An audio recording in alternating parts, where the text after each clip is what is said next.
Book Summary 48 Laws of Power. Law 1. Never outshine the master. Make your masters appear more brilliant than they are and you will attain the heights of power. When it comes to power, outshining the master is perhaps the worst mistake of all. Never take your position for granted and never let any favors you receive go to your head. Law 2. Never put too much trust in friends. Learn how to use enemies, but hire a former enemy and he will be more loyal than a friend, because he has more to prove. In fact, you have more to fear from friends than from enemies. If you have no enemies, find a way to make them. Since honesty rarely strengthens friendship, you may never know how a friend truly feels. Friends will say that they love your poetry, adore your music, envy your taste in clothes. Maybe they mean it, often they do not. The key to power, then, is the ability to judge who is best able to further your interests in all situations. Keep friends for friendship, but work with the skilled and competent. Law 3. Conceal your intentions. Use decoyed objects and desires and red herrings to throw people off the scent. Hide your intentions not by closing up, with the risk of appearing secretive and making people suspicious, but by talking endlessly about your desires and goals, just not your real ones. You will kill 3 birds with 1 stone. You appear friendly, open, and trusting, you conceal your intentions, and you send your rivals on time-consuming wild goose chases. Use smoke screens to disguise your actions. This derives from a simple truth: people can only focus on one thing at a time. It is really too difficult for them to imagine that the bland and harmless person they are dealing with is simultaneously setting up something else. As Kierkegaard wrote, the world wants to be deceived. Law 4. Always say less than necessary. One oft-told tale about Kissinger involved a report that Winston Lord had worked on for days. After giving it to Kissinger, he got it back with the notation, "Is this the best you can do?" Lord rewrote and polished and finally resubmitted it. Back it came with the same curt question. After redrafting it one more time, and once again getting the same question from Kissinger, Lord snapped, "Damn it, yes, it's the best I can do." To which Kissinger replied, "Fine, then I guess I'll read it this time." Persons who cannot control his words shows that he cannot control himself, and is unworthy of respect. But the human tongue is a beast that few can master. It strains constantly to break out of its cage, and if it is not tamed, it will run wild and cause you grief. Power cannot accrue to those who squander their treasure of words. Power is in many ways a game of appearances, and when you say less than necessary, you inevitably appear greater and more powerful than you are. Law 5. So much depends on reputation. Guard it with your life. Always be alert to potential attacks and thwart them before they happen. Meanwhile, learn to destroy your enemies by opening holes in their own reputations. Then stand aside and let public opinion hang them. Doubt is a powerful weapon. Once you let it out of the bag with insidious rumors, your opponents are in a horrible dilemma. Once you have a solid base of respect, ridiculing your opponent both puts him on the defensive and draws more attention to you, enhancing your own reputation. Law 6. Court attention at all costs. Surround your name with the sensational and the scandalous. Better to be slandered and attacked than ignored. Every crowd has a silver lining. At the start of your career, you must attach your name and reputation to a quality, an image, that sets you apart from other people. Create an air of mystery. Remember, most people are upfront, can be read like an open book, take little care to control their words or image, and are hopelessly predictable. By simply holding back, keeping silent, occasionally uttering ambiguous phrases, deliberately appearing inconsistent, and acting odd in the subtlest of ways, you will emanate an aura of mystery. The people around you will then magnify that aura by constantly trying to interpret you. Do something that cannot be easily explained or interpreted. Law 7. Get others to do the work for you, but always take the credit. No notes. Law 8. Make other people come to you. Use bait if necessary for negotiations or meetings. It is always wise to lure others into your territory, or the territory of your choice. You have your bearings, while they see nothing familiar and are subtly placed on the defensive. Law 9, win through your actions, never through argument. No notes. Law 10, infection, avoid the unhappy or the unlucky. When you suspect you are in the presence of an infector, don't argue, don't try to help, don't pass the person on to your friends, or you will become enmeshed. Flee the infector's presence or suffer the consequences. Law 11, learn to keep people dependent on you. No notes. Law 12, use selective honesty and generosity to disarm your victim. No notes. Law 13, when asking for help, appeal to people's self-interest, never their mercy or gratitude. No notes. Law 14, pose as a friend, work as a spy. No notes. Law 15, crush your enemy totally. No notes. Law 16, use absence to increase strength and honor. The more you are seen and heard from, the more common you appear. If you are already established in a group, temporary withdrawal from it will make you more talked about, even more admired. You must learn when to leave. Create value through scarcity. At the start of an affair, you need to heighten your presence in the eyes of the other. If you absent yourself too early, you may be forgotten. But once your lover's emotions are engaged, and the feeling of love has crystallized, absence inflames and excites. Giving no reason for your absence excites even more. Law 17, keep others in suspended terror, cultivate an air of unpredictability. Too much unpredictability will be seen as a sign of indecisiveness, or even of some more serious psychic problem. Patterns are powerful, and you can terrify people by disrupting them. Such power should only be used judiciously. Law 18, do not build a fortress to protect yourself, isolation is dangerous. No notes. Law 19, know who you're dealing with, do not offend the wrong person. No notes. Law 20, do not commit to anyone. Do not commit to anyone, but be courted by all. When you hold yourself back, you incur not anger but a kind of respect. You instantly seem powerful because you make yourself ungraspable, rather than succumbing to the group, or to the relationship, as most people do. People who rush to the support of others tend to gain little respect in the process, for their help is so easily obtained, while those who stand back find themselves besieged with supplicants. Do not commit to anyone, stay above the fray. Remember, you have only so much energy and so much time. Every moment wasted on the affairs of others subtracts from your strength. Law 21, play a sucker to catch a sucker, seem dumber than your mark. Given how important the idea of intelligence is to most people's vanity, it is critical never inadvertently to insult or impugn a person's brain power. Law 22, use the surrender tactic, transform weakness into power. People trying to make a show of their authority are easily deceived by the surrender tactic. It is always our first instinct to react, to meet aggression with some other kind of aggression. But the next time someone pushes you and you find yourself starting to react, try this: do not resist or fight back, but yield, turn the other cheek, bend.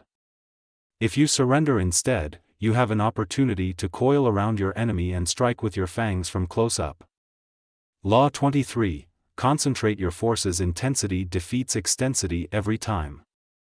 Law 24, play the perfect courtier. The laws of court politics. Avoid ostentation. Practice nonchalance. Be frugal with flattery. Arrange to be noticed. Alter your style and language according to the person you are dealing with. Never be the bearer of bad news. Never affect friendliness and intimacy with your master. Never criticize those above you directly. Be frugal in asking those above you for favors. Never joke about appearances of tastes. Do not be the court cynic. Be self-observant. Master your emotions. Fit the spirits of the times. Be the source of pleasure. Law 25, recreate yourself. Be the master of your own image rather than letting others define it for you. The world wants to assign you a role in life. And once you accept that role, you are doomed. Remake yourself into a character of power. Working on yourself like clay should be one of your greatest and most pleasurable life tasks. The first step in the process of self-creation is self-consciousness, being aware of yourself as an actor and taking control of your appearance and emotions. The second step in the process of self-creation is a variation on the George Sand strategy, the creation of a memorable character, one that compels attention, that stands out above the other players on the stage. Law 26. Keep your hands clean, conceal your mistakes, have a scapegoat around to blame. Make use of the cat's paw. Law 27. Play on people's need to believe to create a cult-like following. 5 rules of cult making. Keep it vague, keep it simple. Emphasize the visual and sensational over the intellectual. Borrow the forms of organized religion to structure the group. Disguise your source of income. Set up an us versus them dynamic. Law 28. Enter action with boldness. The bolder lie, the better. Lions circle the hesitant prey. Boldness strikes fear, fear creates authority. Going halfway with half a heart digs a deeper grave. Hesitation creates gaps, boldness obliterates them. Audacity separates you from the herd. When you are as small and obscure as David was, you must find a Goliath to attack. The larger the target, the more attention you gain. Law 29. Plan all the way to the end. No notes. Law 30. Make your accomplishments seem effortless. No notes. Law 31. Control the options, get others to play with the cards you deal. You give people a sense of how things will fall apart without you, and you offer them a choice: I stay away and you suffer the consequences, or I return under circumstances that I dictate. Color the choices, propose 3 or 4 choices of action for each situation, and would present them in such a way that the one he preferred always seemed the best solution compared to the others. Force the resistor, push them to choose what you want them to do by appearing to advocate the opposite. Alter the playing field. The shrinking options, a variation on this technique, is to raise the price every time the buyer hesitates and another day goes by. This is an excellent negotiating ploy to use on the chronically indecisive, who will fall for the idea that they are getting a better deal today than if they wait till tomorrow. Law 32. Play to people's fantasies. People rarely believe that their problems arise from their own misdeeds and stupidity. Someone or something out there is to blame, the other, the world, the gods, and so salvation comes from the outside as well. Law 33. Discover each man's thumbscrew. Everyone has a weakness, a gap in the castle wall. That weakness is usually an insecurity, an uncontrollable emotion or need. It can also be a small secret pleasure.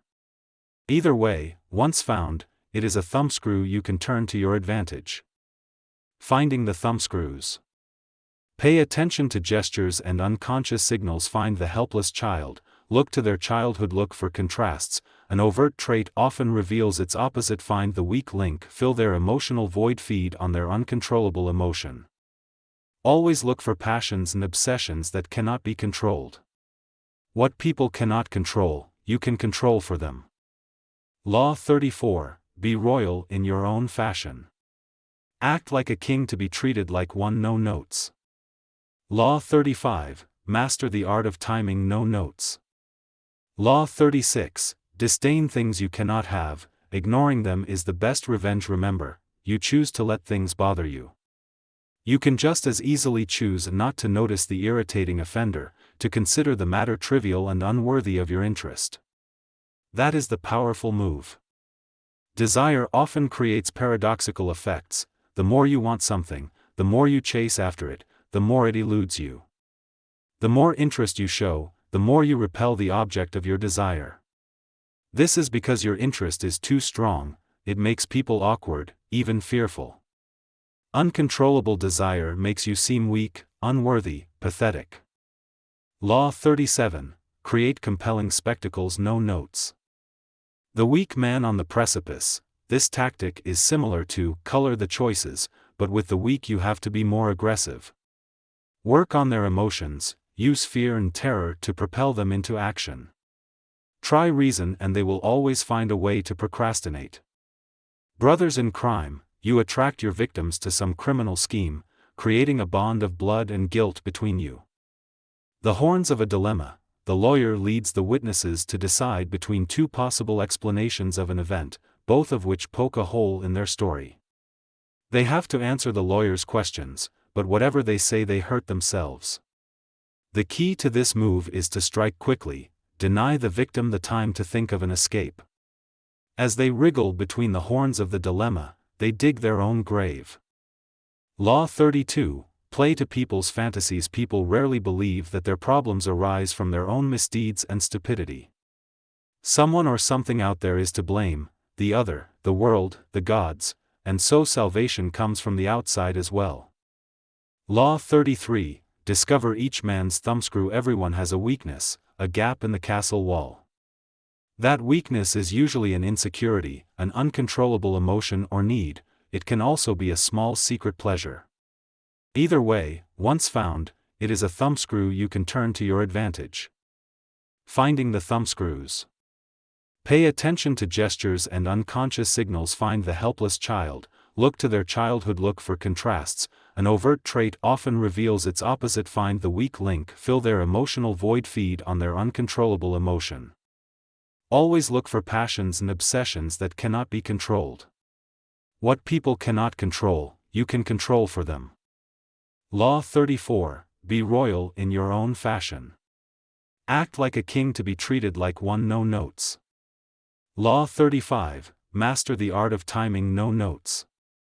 Law 36, disdain things you cannot have, ignoring them is the best revenge. Remember, you choose to let things bother you. You can just as easily choose not to notice the irritating offender, to consider the matter trivial and unworthy of your interest. That is the powerful move. Desire often creates paradoxical effects. The more you want something, the more you chase after it, the more it eludes you. The more interest you show, the more you repel the object of your desire. This is because your interest is too strong. It makes people awkward, even fearful. Uncontrollable desire makes you seem weak, unworthy, pathetic. Law 37, create compelling spectacles. No notes. Law 38, think as you like but behave like others. If Machiavelli had had a prince for disciple, the first thing he would have recommended him to do would have been to write a book against Machiavellism. Law 39, stir up waters to catch fish. Anger and emotion are strategically counterproductive.